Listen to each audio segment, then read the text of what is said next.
ఏమండి, చాలా బహుమతులు ఇచ్చారండి చాలా మందికి. ఆస్కార్ అవార్డుల కుప్పలుగా వచ్చాయి చాలా మందికి. అలాగే నోబుల్ శాంతి బహుమతులు అది కూడా చాలా మందికి వచ్చాయి.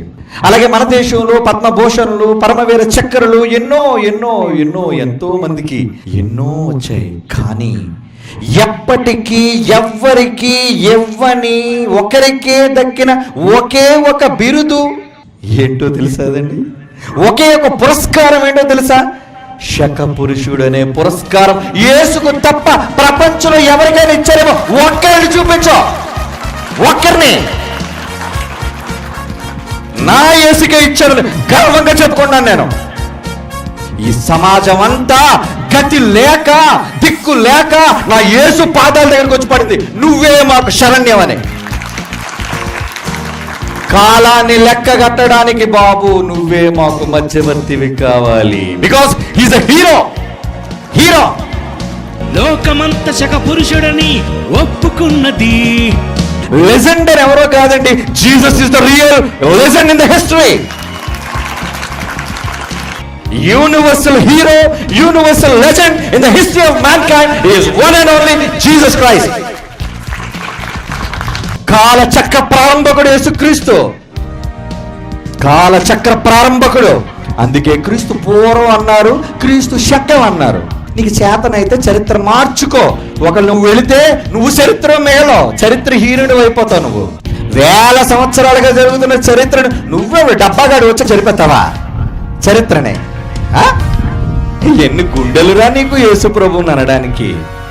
మనం నమ్మిన యేసు క్రీస్తు సిలువ వేయబడ్డాడు, తిరిగి లేచాడు ఈ సమాజాన్ని కాపాడడానికి.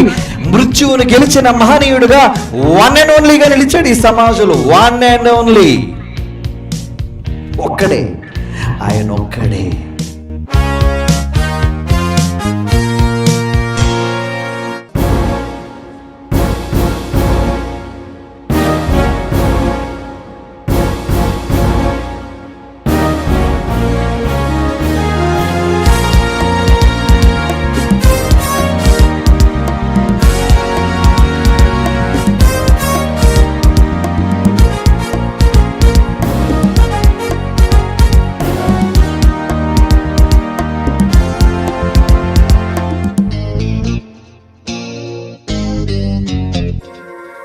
వేల సంవత్సరాల చరిత్ర ఉందా ఈ పుస్తకానికి. ఒకవేళ నీకు డౌట్ అయితే కార్బన్ డేటింగ్ చేసుకోరా సన్నాసి అయిపోయి. కార్బన్ డేటింగ్ చేయి.